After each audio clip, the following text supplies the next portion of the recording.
Shalom saudara-saudara yang dikasihi dalam Tuhan Yesus Kristus. Kembali kita akan bersama-sama belajar bagian firman Tuhan. Dan kali ini pembahasan kita adalah dari surat Paulus kepada jemaat di Roma, pasal yang ke-13. Roma pasal yang ke-13, kita akan melihat dari ayat yang pertama hingga ayat yang ke-14. Karena itu sebelum kita membaca dan merenungkan firman Tuhan, mari kita berdoa. Bapa di dalam kerajaan sorga, kami bersyukur untuk penyertaan dan kasih di dalam kehidupan kami yang Allah terus anugerahkan dari kasih-Mu, dari hati-Mu yang begitu mengasihi kami. Meskipun dalam kehidupan kami sering melakukan hal-hal yang tidak mempermuliakan nama-Mu. Kami berdoa Tuhan menolong kami di dalam setiap kelemahan kami, bantu kehidupan rohani kami, proses kami Tuhan, sehingga kami boleh bertumbuh menjadi anak-anak Tuhan yang mengerti akan kebenaran firman-Mu, dan terlebih dari itu juga kami boleh melangkah di dalam ketaatan oleh kekuatan yang Kau sendiri berikan. Kami berdoa Engkau menolong memimpin kami di dalam jam pembacaan dan perenungan firman Tuhan ini. Berikan kami hati sebagai seorang murid untuk yang mau diajar, yang mau ditegur, dan yang mau dikuatkan dan bertumbuh di dalamnya. Terima kasih Bapa, ini doa permohonan kami di dalam nama Tuhan Yesus kami berdoa dan bersyukur. Amin. Saudara, kita akan melihat dari Roma pasal yang ke-13 ayat yang ke-1 hingga ayat yang ke-14, dan di sini sebenarnya cukup unik karena Paulus sepertinya sudah di sini mengalihkan poin pembahasan yang ada, tetapi sebenarnya tidak terlepas dari apa yang sudah dia jelaskan pada pasal-pasal sebelumnya.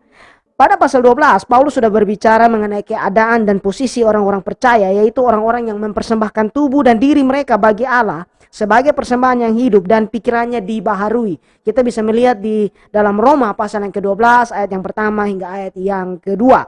Nah, orang-orang yang diperlengkapi oleh Roh Kudus juga adalah orang-orang yang percaya di dalam Kristus itu. Karena apa? Dengan karunia Roh Kudus mereka diperlengkapi untuk bisa melayani dan membangun tubuh Kristus. Itu di dalam Roma pasal 12 ayat 3 hingga ayat yang ke-8, dan juga dia menjelaskan bagaimana menjalani kehidupan dengan sesama orang percaya lainnya di pasal yang ke-12 ayat 9 hingga ayat yang ke-21. Kalau saudara ingin melihat bagian ini lebih jauh, saudara bisa melihat poin pembahasan kita yang minggu lalu di dalam video yang sudah di share atau dipostingkan itu. Nah, di pasal yang ke-13 ini Paulus berbicara atau memberikan nasihat mengenai bagaimana sikap orang percaya dengan lingkungan dan masyarakatnya, dengan pemerintah, bagaimana menjadi seorang anak Tuhan yang memberikan kesaksian yang baik, bukan saja di dalam lingkungan persekutuan orang percaya, tetapi juga kepada dunia, kepada orang-orang yang di luar sana. Di sini cukup menarik untuk kita melihat bagian ini, bahwa ada keseimbangan pengajaran yang Paulus berikan di sana. Nah, pertama saudara, kita akan melihat bagaimana hubungan atau ketaatan orang percaya itu kepada pemerintah. Ayat yang pertama, tiap-tiap orang harus takluk kepada pemerintah yang di atasnya. Nah, Paulus memulai arahannya ini dengan menasehati agar anak-anak Tuhan, orang-orang percaya itu harus takluk kepada pemerintah yang di atasnya. Hal ini terkadang bisa menjadi sesuatu yang kompleks. Sebab ada kebijakan-kebijakan mungkin dari pemerintah yang didukung oleh sebagian orang, tetapi juga sebagian orang lain menolak hal itu. Nah, kita tahu bahwa di dalam bernegara ini ada yang pro, ada yang kontra, ada yang mendukung, ada yang oposisi, dan seterusnya. Nah, perhatikan bahwa orang percaya di sini dinasihatkan untuk takluk atau tunduk kepada pemerintah. Satu hal yang menarik, bahwa pada saat Paulus menulis surat kepada jemaat di Roma ini, yang menjadi kaisar Roma adalah Nero, yang di kemudian hari itu menjadi musuh besar kekristenan. Dia menganiaya dengan sangat sadis dan brutal orang-orang percaya. Dia membunuh mereka, bahkan menjadikan mereka tontonan di dalam arena pertunjukan yang ada, di mana mereka melepaskan hewan-hewan buas di sana, dan hewan-hewan buas itu menerkam orang-orang Kristen yang Nero tangkap dan aniaya itu. Jadi di sini cukup unik bahwa Paulus memberikan arahan ini bahkan pada satu keadaan atau situasi yang saat kita melihat kembali mungkin bahwa bagaimana Paulus bisa memberikan arahan seperti itu. Nero itu adalah musuh Kristen. Nah, kita tidak tahu dengan pasti keadaan pada saat Paulus ini, apakah Nero sudah menjadi musuh kekristenan, karena ada catatan sejarah yang mengatakan bahwa pada awalnya Nero itu kaisar yang baik, tapi kemudian di kemudian hari baru dia dipengaruhi dan akhirnya menjadi kaisar yang jahat dan memusuhi kekristenan itu. Tetapi itu bukan poin pembahasan kita di sini. Lihat bahwa Paulus memberikan alasan mengapa orang percaya harus takluk kepada pemerintah yang di atasnya. Di sini dia katakan bahwa sebab tidak ada pemerintah yang tidak berasal dari Allah, dan pemerintah-pemerintah yang ada ditetapkan oleh Allah. Jadi dasar penjelasan Paulus menunjukkan bahwa Allah itu berdaulat.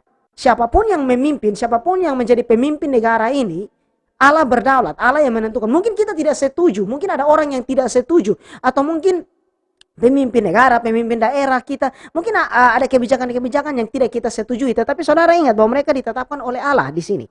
Paulus menunjukkan bahwa Allah berdaulat atas semua itu. Meskipun mungkin keputusan, kebijakan, dan tindakan yang mereka lakukan, mungkin sekarang banyak orang mengatakan bahwa ya banyak oknum-oknum di dalam pemerintahan yang korup dan seterusnya. Itu nanti pertanggungjawaban mereka secara pribadi kepada Allah. Dan ingat, dosa tetap dosa. Tetapi Paulus berbicara mengenai pemerintahan di sini, bahwa pemerintahan itu ditetapkan oleh Allah, sehingga orang percaya perlu punya sikap untuk tunduk dan takluk kepada pemerintah itu. Jadi dasar penjelasan Paulus menunjukkan bahwa Allah itu berdaulat.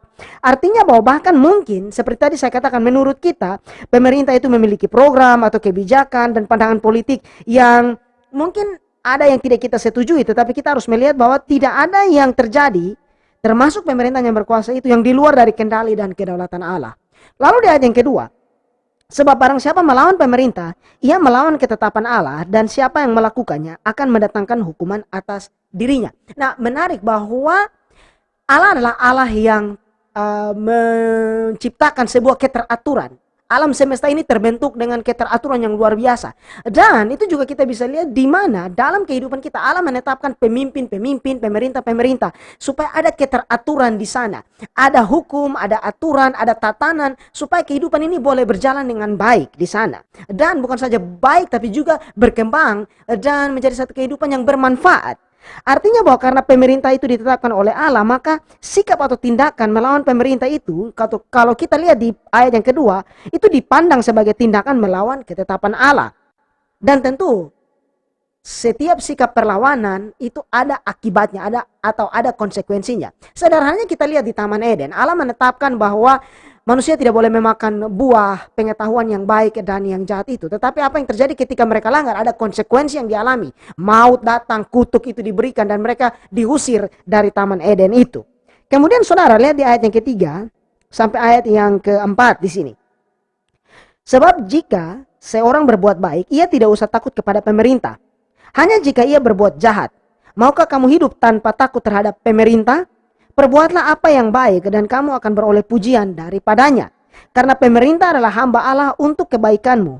Tetapi jika engkau berbuat jahat, takutlah akan dia. Karena tidak percuma pemerintah menyandang pedang. Pemerintah adalah hamba Allah untuk membalaskan murka Allah atas mereka yang berbuat jahat. Jadi logikanya jelas bahwa Allah menetapkan pemerintah untuk apa? Menetapkan atau menegakkan keadilan dan ketertiban itu. Dan hanya para pelanggar aturanlah yang tentu akan takut terhadap pemerintah. Kalau saudara melanggar peraturan, saudara akan punya rasa takut. Contoh, saudara tahu bahwa aturan lalu lintas saudara harus memakai helm, saudara harus punya surat-surat yang lengkap, SIM, STNK dan lengkap. Tapi bayangkan saat saudara tidak memiliki itu dan saudara berkendara, kemudian ada polisi di depan, pasti saudara takut. Tapi sebaliknya kalau saudara lengkap, spion lengkap, helm yang standar, kemudian SIM, STNK lengkap, saudara tidak akan takut karena saudara tahu saudara tidak melakukan kesalahan. Atau juga ada orang yang katakanlah dia hidup dengan baik, dia hidup dengan tertib, dia tidak melakukan tindakan kriminal. Dia akan berjalan atau menjalani hidupnya dengan baik. Dia tahu pemerintah tidak akan dengan semena-mena menganiaya dia dan seterusnya. Tetapi kalau dia adalah seorang pencuri, perampok, melakukan tindakan kejahatan dan seterusnya, korupsi dan lain-lain, maka akan hidup di dalam ketakutan. Itulah logika yang sedang dibangun oleh Paulus ini. Ingat, dia tidak mengatakan bahwa pemerintah di dunia ini pemerintahan yang sempurna. Tidak. Tetapi yang dia mau menjelaskan bahwa Allah menetapkan tatanan yang ada sehingga kehidupan ini boleh berjalan dengan tertib dan baik. Saya mengutip dari David Guzik. Dia mengatakan bahwa gagasan yang Paulus angkat, bahwa orang Kristen harus menjadi warga negara yang baik, dan bukan saja baik, tapi terbaik. Meskipun mereka setia kepada Allah, mereka setia kepada negara mereka. Artinya bahwa kita setia terlebih dahulu itu, atau yang terutama itu kepada Allah, dan juga kepada negara, aturan, undang-undang yang dimana kita ada di dalamnya. Orang Kristen adalah warga negara yang baik. Mengapa? Karena mereka jujur, tidak menyusahkan negara, mereka membayar pajak, dan yang paling penting berdoa untuk negara dan para pemimpin atau penguasa. Itulah yang menunjukkan bahwa orang Kristen harus menjadi warga negara yang baik. Nah, Paulus kemudian memberikan contoh penerapan praktis dari sikap hidup tunduk kepada pemerintah itu. Lihat di ayat yang kelima hingga ayat yang ketujuh. Sebab itu kita perlu menaklukkan diri bukan saja oleh karena kemurkaan Allah, tetapi juga oleh karena suara hati kita. Itulah juga sebabnya maka kamu membayar pajak, karena mereka yang mengurus hal itu adalah pelayan-pelayan Allah. Bayarlah kepada semua orang apa yang harus kamu bayar, pajak kepada orang yang berhak menerima pajak, cukai kepada orang yang berhak menerima cukai, rasa takut kepada orang yang berhak menerima rasa takut, dan hormat kepada orang yang berhak menerima hormat. Kita harus tunduk kepada pemerintah, bukan hanya karena kita takut akan hukuman, tetapi karena kita tahu bahwa itu adalah hal yang benar untuk dilakukan di hadapan Allah. Kita tahu bahwa ada kesadaran dalam kehidupan kita untuk tunduk kepada Allah dengan taat kepada pemerintah yang ada. Nah, kemudian saudara, ini yang sudah saya singgung tadi, bahwa mungkin ada pertanyaan yang muncul seperti ini. Bagaimana jika kebijakan dan ketetapan serta perintah dari pemerintah itu bertentangan dengan kebenaran iman Kristen?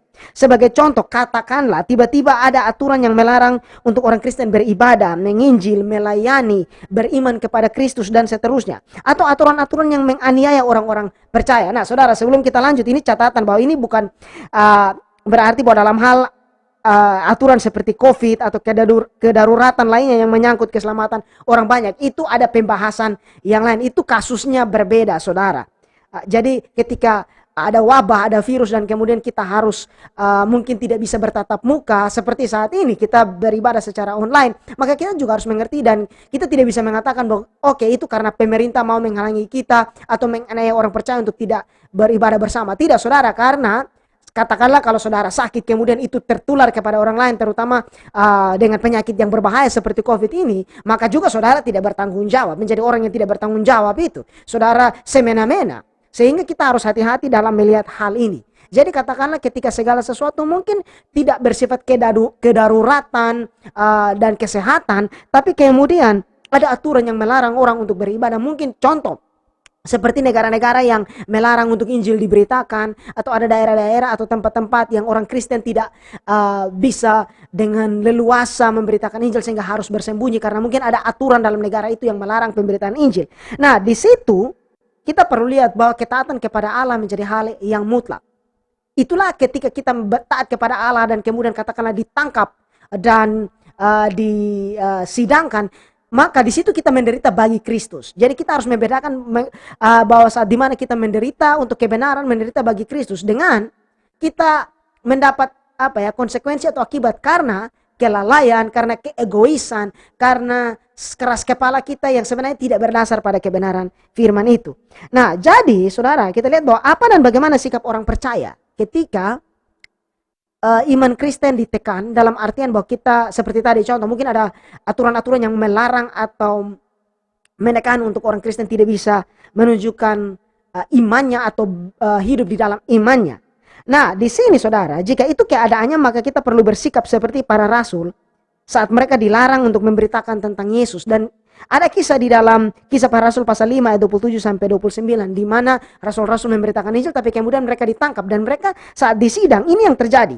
Mereka di sini para pemimpin-pemimpin rohani, pemimpin-pemimpin Israel pada saat itu, mereka membawa keduanya, di sini adalah kedua rasul, Petrus dan Yohanes, dan menghadapkan mereka kepada mahkamah agama. Imam besar mulai menanyai mereka, katanya, dengan keras kami melarang kamu mengajar dalam nama itu, dalam nama Yesus. Namun ternyata kamu telah memenuhi Yerusalem dengan ajaranmu, dan kamu hendak menanggungkan darah orang itu kepada kami. Jadi murid-murid ini, rasul-rasul ini disidangkan dan kemudian dikonfrontasi, dimarahi oleh para pemimpin rohani ini, imam besar ini, karena mereka memberitakan Injil. Tetapi apa yang terjadi saudara? Lihat di dalam ayat yang ke-29 dari Kisah Para Rasul pasal yang ke-5. Tetapi Petrus dan rasul-rasul itu menjawab, katanya, kita harus lebih taat kepada Allah daripada kepada manusia. Jadi ingat saudara, bahwa apa yang Paulus sampaikan di sini tidak bertentangan dengan apa yang Petrus sampaikan. Mengapa? Karena yang Paulus sedang bicarakan di sini mengenai ketaatan dan sikap kita sebagai warga negara yang baik, tunduk kepada pemerintah. Di situ tadi dia katakan bahwa kalau bayar pajak. Karena dengan membayar pajak, dengan mengikuti aturan itu, maka ada pembangunan yang bisa berjalan, dan itu juga untuk kepentingan orang lain dan seterusnya, saudara. Jadi kita perlu bijak bertindak sebagai warga negara yang baik. Kemudian kita melihat di bagian berikut, ayat yang ke-8 sampai ayat yang ke-10 mengenai hubungan dengan sesama. Ayat 8. Janganlah kamu berhutang apa-apa kepada siapapun juga, tetapi hendaklah kamu saling mengasihi. Nah, ini juga muncul pertanyaan di sini. Apakah ini berarti bahwa orang Kristen tidak boleh berhutang sama sekali? Nah, beberapa orang menganggap ini sebagai perintah untuk tidak boleh meminjam atau berhutang sama sekali. Tetapi kalau kita baca di dalam Injil, Yesus berbicara mengenai mengizinkan untuk boleh meminjam. Contoh Matius 5 ayat 42, berilah kepada orang yang meminta kepadamu dan janganlah menolak orang yang mau meminjam daripadamu. Jadi pinjam meminjam itu terjadi di sana. Nah, jadi sepertinya bukan itu maksud dari apa yang Paulus katakan di sini mengenai pandangan tidak boleh meminjam sama sekali, bukan. Meskipun kitab suci mengatakan bahwa ada bahaya dan kewajiban dalam hal meminjam itu. Contoh, Amsal 20 ayat 7. Orang kaya menguasai orang miskin, yang berhutang menjadi budak dari yang mengutangi. Jadi ada konsekuensi atau ada sebab akibat dari hutang piutang itu. Nah, R.C. Sproul, salah seorang teolog, menunjukkan bahwa ada dua pendekatan terhadap teks ini. Yang pertama, bahwa ini menunjukkan orang percaya tidak boleh terlibat sama sekali dalam hal hutang piutang. Dan yang kedua, pandangan yang kedua bahwa ini adalah dorongan untuk berupaya melunaskan semua hutang yang kita miliki agar kita tidak memikul beban hutang itu. Nah, karena pada bagian lain dari Alkitab mengizinkan adanya praktek pinjam meminjam yang bertanggung jawab di sini. Kalau saudara meminjam ya harus bertanggung jawab. Maka sepertinya pandangan kedua lah, artinya bahwa ini adalah dorongan untuk kita melunasi atau berusaha sekuat mungkin melunasi hutang yang ada, yang lebih cocok dengan maksud ayat ini. Yang berikut bahwa bagian ini harus dipahami dalam keseluruhan konteksnya. Yang mana konteksnya? Kita lihat di bagian berikut.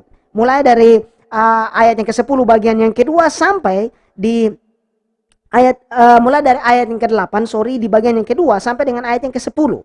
Sebab barang siapa mengasihi sesamanya manusia, ia sudah memenuhi hukum Taurat. Karena firman, jangan berzina, jangan membunuh, jangan mencuri, jangan mengingini, dan firman lain manapun juga, sudah tersimpul dalam firman ini, yaitu kasihilah sesamamu manusia seperti dirimu sendiri. Kasih tidak berbuat jahat terhadap sesama manusia, karena itu kasih adalah kegenapan hukum Taurat. Poin utamanya adalah sebagai orang percaya, kita jangan dan bukan hanya mengasihi atau berbuat baik kepada sesama saudara seiman saja, tetapi juga kepada orang lain secara umum. Sebab mereka juga adalah manusia ciptaan Allah. Pada tingkat pribadi, satu-satunya hutang yang harus kita pikul adalah hutang untuk saling mengasihi satu sama lain. Artinya kita berhutang untuk mengasihi orang lain. Sudut pandang yang menarik untuk kita lihat di sana, bahwa kita tahu kita perlu mengasihi orang lain karena Allah sudah mengasihi kita, dan itu adalah tanggung jawab moral dan tanggung jawab rohani yang harus kita lakukan. Ini adalah kewajiban abadi yang kita miliki di hadapan Allah kepada satu sama lain, antara satu sama lain. Nah, ini menarik saudara, karena Paulus mengutip mengenai hal mengasihi sesama. Nah, dalam satu bagian Injil, Yesus berbicara mengenai orang Samaria yang baik hati. Nah, dalam cerita itu, saudara pasti tahu cerita tentang orang Samaria yang baik hati. Di situ cerita atau perumpamaan itu diangkat karena ada yang bertanya kepada Tuhan Yesus, siapakah sesamaku? Nah, menarik kalau saudara baca cerita itu dengan baik. Saya sempat membahas ini pada satu bagian video di dalam seri Faith Room. Saudara bisa cek itu di Facebook dan di YouTube. Di sini menarik bahwa orang bertanya kepada Yesus, siapakah sesamaku? Dan Tuhan Yesus menceritakan kisah tentang orang Samaria yang baik hati. Tetapi menarik bahwa dalam cerita itu Yesus tidak langsung menjawab siapakah sesamaku, tapi dia membalik pertanyaan itu di dalam perumpamaan itu menjadi, sudahkah saya menjadi sesama yang baik untuk orang lain? Ini menarik untuk kita pahami dan kita lihat. Mungkin kita bertanya bahwa oke, siapa sesama kita kalau kita mau mengasihi orang lain? Tetapi juga tanyakan pada diri saudara, sudahkah saya menjadi sesama yang baik bagi orang lain? Nah, ini menjadi sesuatu yang bisa kita pakai untuk menguji hati dan kerohanian kita. Kita perlu melihat seberapa luas lingkaran kasih kita itu. Apakah kita hanya mengasihi orang-orang yang terdekat kita, atau orang-orang yang berjasa kepada kita, yang bersikap baik kepada kita? Jika lingkaran seperti itu, maka lingkaran itu masih kecil. Kita perlu berdoa agar Roh Kudus menolong kita untuk meluaskan kasih itu kepada orang lain, untuk bisa meluaskan kasih itu kepada orang lain. Yang terakhir saudara, kita melihat tentang kesaksian hidup orang-orang percaya. Ayat 11 sampai ayat yang ke-14. Hal ini harus kamu lakukan karena kamu mengetahui keadaan waktu sekarang, yaitu bahwa saatnya telah tiba bagi kamu untuk bangun dari tidur. Sebab sekarang keselamatan sudah lebih dekat bagi kita daripada waktu kita menjadi percaya. Hari sudah jauh malam, telah hampir siang. Sebab itu marilah kita menanggalkan perbuatan-perbuatan kegelapan dan mengenakan perlengkapan senjata terang. Marilah kita hidup dengan sopan seperti pada siang hari. Jangan dalam pesta pora dan kemabukan. Jangan dalam percabulan dan hawa nafsu. Jangan dalam perselisihan dan iri hati. Tetapi kenakanlah Tuhan Yesus Kristus sebagai perlengkapan senjata terang. Dan janganlah merawat tubuhmu untuk memuaskan keinginannya. Dari semua sikap yang benar, baik dan tepat terhadap lingkungan, terhadap masyarakat dan sekeliling kita, terhadap pemerintah. Mengapa kita lakukan itu? Bahwa poin semuanya adalah bahwa kita sebagai orang percaya sudah mengenal kebenaran. Makanya kita melakukan hal itu. Pasal 13 dari surat Roma ini memiliki pesan yang kuat juga. Bahwa meskipun surat ini memiliki muatan teologis yang bisa kita katakan mungkin rumit, mungkin kompleks. Tetapi ada hal penerapan praktis dan kebenaran yang kita dapatkan di sana. Ini menunjukkan bahwa penerapan praktis untuk kehidupan sehari-hari itu, bagaimana kita berinteraksi dengan sesama orang percaya dan bahkan dengan orang yang di luar iman Kristen, harus ditarik dari pemahaman yang benar akan firman Allah. Setiap penerapan yang kita lakukan itu memiliki dasar atau tidak terlepas dari aspek teologisnya. Ini saya ingin tekankan berulang-ulang. Kita perlu lihat bahwa karena apa yang menjadi dasar kita melakukan hal yang baik itu, sederhananya bahwa kita harus melakukan itu dengan pemahaman yang benar akan firman Tuhan. Kita tidak bisa mengatakan bahwa, oh saya hanya mau yang praktis-praktis saja dari iman Kristen, saya tidak tertarik dengan teologi. Saudara, ini menurut saya pandangan yang tidak bertanggung jawab. Sebab bagaimana kita bisa menarik penerapan yang benar dan alkitabiah, sesuai kebenaran dan pengajaran dari Alkitab, tanpa melihat dan mempelajari dengan sungguh firman Tuhan itu. Yang berikut bahwa ini bisa menimbulkan kemalasan untuk bertumbuh dalam kerohanian kita. Bahwa seseorang perlu melihat bahwa iman itu timbul dari pendengaran dan pendengaran akan firman Kristus. Yang berikut adalah bahwa pandangan yang salah dengan memisahkan antara pendalaman firman Tuhan dan penerapan-penerapan praktis. Ada orang yang melihat bahwa tidak ada hubungan antara kedua hal itu, mempelajari firman Tuhan dan penerapannya. Tetapi salah saudara, kedua hal itu berhubungan erat. Penerapan yang kita lakukan, katakanlah kita bersikap baik dalam kehidupan kita, kita taat kepada pemerintah dan seterusnya. Menarik bahwa semua itu ada di dalam Alkitab untuk mengajarkan kita. Hal ini saudara, kita perlu hati-hati. Karena mungkin kita sering dengar ada ungkapan seperti kita tidak perlu belajar firman dengan mendalam. Yang penting bagaimana sikap hidup kita. Hati-hati dengan ungkapan-ungkapan seperti itu saudara. Keberatan terhadap pandangan ini sama seperti yang sudah saya kemukakan di atas. Ingat firman Tuhan dalam Matius 22 ayat 37 dan 38. Tuhan Yesus berkata di sana, kasihilah Tuhan Allahmu dengan segenap hatimu dan dengan segenap jiwamu dan dengan segenap akal budimu. Itulah hukum yang terutama dan yang pertama. Kita mengasihi Allah dengan segenap hati, segenap jiwa, segenap akal budi kita. Pakai pikiran kita, pakai seluruh keberadaan kita untuk mengasihi Allah. Kita berdoa. Bapa di dalam kerajaan sorga, kami bersyukur untuk firman-Mu. Kami bersyukur untuk apa yang sudah kami baca dan renungkan. Meskipun singkat, kami berdoa Tuhan menolong kami. Hamba-Mu terbatas, tapi Engkau tidak terbatas. Untuk terus berbicara di dalam hati dan pikiran kami. Dan memampukan kami untuk hidup di dalam ketaatan seturut dengan kebenaran firman-Mu. Ini doa permohonan kami, bantu sertai berkati kami sepanjang minggu ini. Dan di dalam nama Tuhan Yesus kami berdoa dan bersyukur. Amin.